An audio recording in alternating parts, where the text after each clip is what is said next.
Hey everybody, happy Tuesday and welcome to this week's update.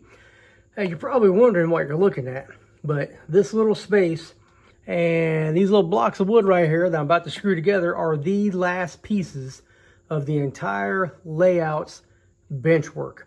Now, after I screw these pieces in and then put it in place and screw it in place, I still have to go through and put the plywood on top and the foam on top, and I'll have to go back and secure all this. But for the most part, bench work here is secured and connected. What I'll end up doing after tonight is I'll be going through and adding some more support structures underneath. You see how I've done it with the angle brackets and some 1x3s and stuff coming out.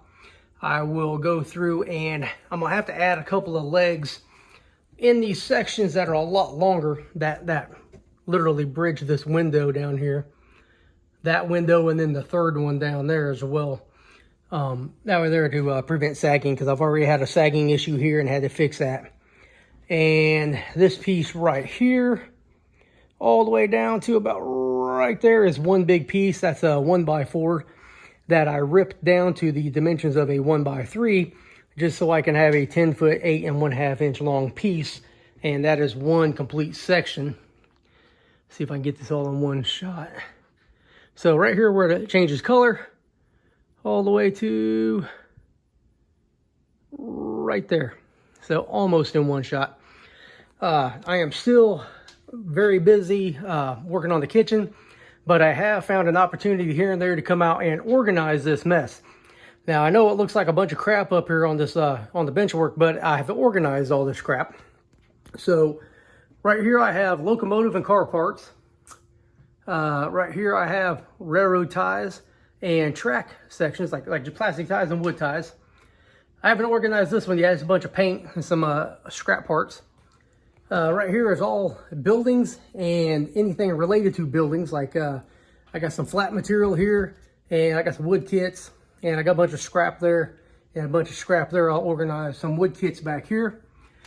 Some more structures right here. And then this is just some landscape stuff. That's box of screws. That's some electronics. And this airplane model, which really don't fit in anything. I just haven't done anything with it.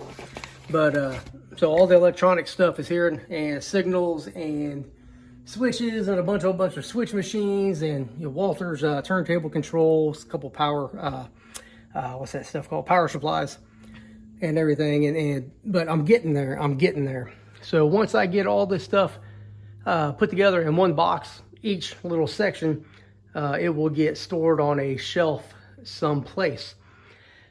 I think Dwight's stuff might have to get gone. I have not decided whether to tell him to come get some of it or what, because I'm not sure where I can put it where it's out of the way and just out of the way, I guess you could say.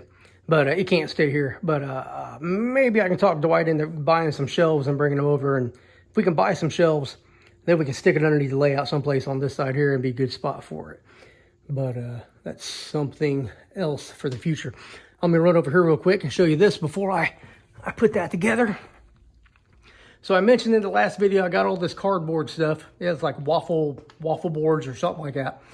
And I'm going to use it somehow to create a scene divider. Now, all this foam and the cardboard that's stacked up will at some point be a ridge line that will stop you from seeing on the other side of this.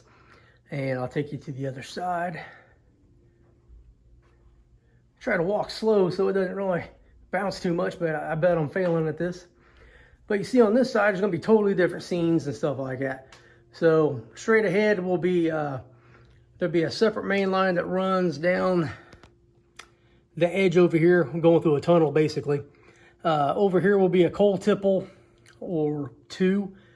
In this corner will be a coal tipple. And there also will be a 1% grade that goes up next to the wall. That goes around. You can see where I got some of that foam, that white foam over there, and it'll run up against the wall all the way around until you get to the hole in the wall, and then it should be about 4.5 inches high, and there'll be a second level on the middle peninsula. This is going to be a real cool location when I'm finished with it. All the white area here will be painted and epoxy will be put down. So it's going to be a river scene. So every railroad follows a river at some point. And that's what will be going on here. You see I got a lot of mess to clean up. A lot of stuff laying around and a lot of extra styrofoam. But back to the scene divider, but this will be about the height that I'll need. It'll be about 15 to 18 inches. It will not be perfectly straight on top. So if you're thinking, hey, Rob, you dumbass, ridge lines aren't straight, it won't be. And I think it's going to turn out look pretty good. It already, you know, if you're standing right here in the middle of this little S-curve, you can't see anything on the other side, which I think really leads to the effect of you are walking into a different scene. Show you from this angle again.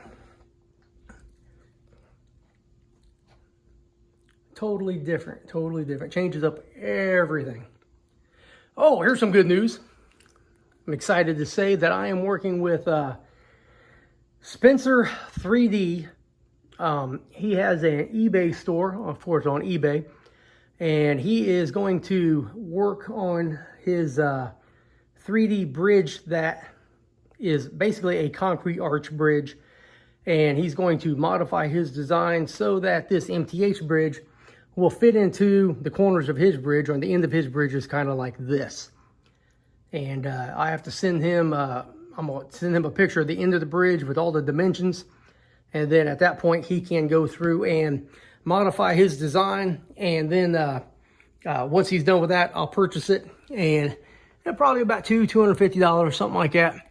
But I'm really excited because that bridge right there that I just showed you is going to go right here. And I think it's going to be an incredible scene. Absolutely incredible scene. And I'm really excited about it. So I'm really excited. So I've been putting this off for quite a while so I could find exactly what I want, so I can get it right, because I hate doing something when I'm not happy with it and then I end up going back and tearing it out. But let's go back over to this. Now, I'm not going to video me screwing these pieces together, but I will bring it up for the very last screw that goes in. And it's not the golden spike, we'll just call it the black screw. But back here in a few minutes. All right, lady and gentlemen, because there's only one woman watching this. It ain't my mom, it ain't my sister, it's not my wife, it's not my daughter, it's my friend Scott and his wife. So thank you all for watching. So this is the last screw to go into the bench work.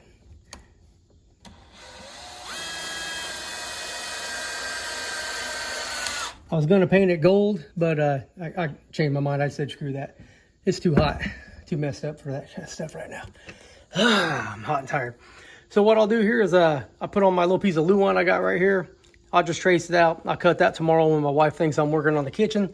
I will go through and drill 2 holes on each side for my my bus wire to run through. You can see I got it on this side, and you can see where it's hanging down, where it used to run right there. And that's it. Bench work is complete. And if you was to ask me how many feet of bench work I have built, I don't know. But I can tell you this, from this spot right here, all the way to the corner, which is 46 feet, it's another 23 feet over here to right there. You got the gate. This is, I don't know, 28 feet, something like that. 26 feet, I think. There's also another 26 feet on the back side of this. You got the S-curve there. You got the other on the other side of the cardboard mountain. And all this here that you're looking at to the right, I built since last July. And I don't know how many feet that is. It's probably about 100. And when I did this, when I took the layout apart last year, I also took this out and rebuilt this, because as you see now, it goes straight, but it used to have like a little zigzag in there. And so I've changed that. This part of the layout with the roundhouse used to sit right here. So I had to disconnect the peninsula, shove it all the way down against the wall, down there where that passenger station is, and then this whole section from here all the way to there was on wheels, and I built it that way specifically so I could move it, because in the long-term plan I was going to roll it over here anyway, and that's what I did. And this has been an absolute stressful challenge that I am so glad to have completed. Now I got a lot of little work to do. Like I said in a couple minutes ago, I got all this the sheathing, all the luan needs to be glued and stapled down. And I use a battery-operated staple gun because it's a lot faster than putting nails in there.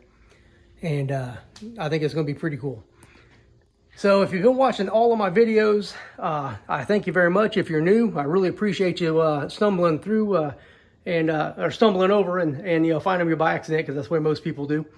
And I hope you like and subscribe and ask questions and keep coming back and watching as I clean up this mess and build the best model railroad in Lexington, North Carolina. And there's a few of them around here. I got some competition, but I got the size, and we all know size matters. So like, subscribe, comment, come back here in a few days and see what I talk about next. We'll close with McClelland Avenue and some Virginian and Ohio. Oh, here's a question for you. Should I put a V&O herald on the bridge right here? Let me know.